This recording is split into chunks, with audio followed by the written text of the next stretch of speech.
I'm interested in this because I know I've heard you speak on this before. Would this conflict be cured simply by declaration, if it's simply made known that, well, I happen to be a member of parliament? Would that cure the conflict created by putting them on a board of a state institution?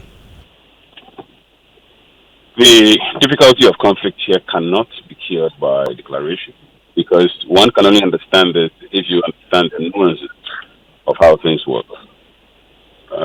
It's imperative for us to appreciate the fact that the difficulty is the collegiality, the way Parliament operates as a collegial institution, and the camaraderie that exists between members of Parliament.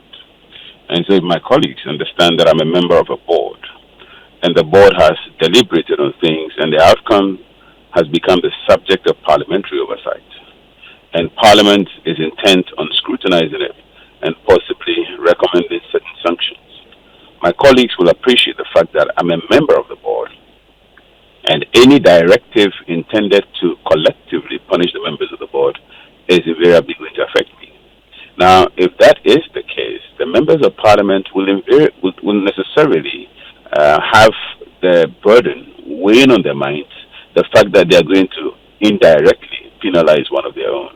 So it is the camaraderie and the collegiate character of how Parliament operates that is what makes it problematic or complicated if you simply want to rectify it by just asking that a member declares his membership.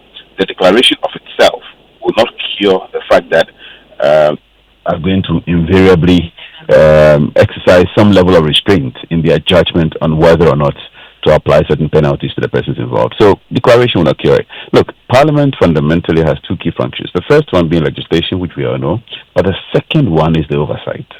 And so if a key function of Parliament is compromised simply because you have members of Parliament who are supposed to play the oversight role, also being on the other side to be checked by the very entity which is supposed to check them, then you have a conundrum which is unacceptable. And that's exactly why a simple thing like this should not be contemplated or accepted to continue moving forward into the future. Where does the solution sit? Is it with the Speaker, who can simply refuse every application to be on a board?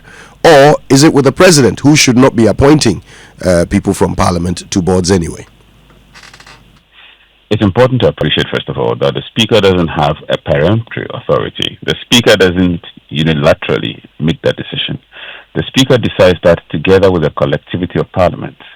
So the relevant provisions actually say that the Speaker will have to take the decision by a parliamentary resolution. So, indeed, the Speaker plays an active role, and as you said, yes, the Speaker can, put his strong foot on the ground and ensure that thing like this doesn't continue. But it is Parliament that has to take that collective decision. As I said, it has to be by a resolution.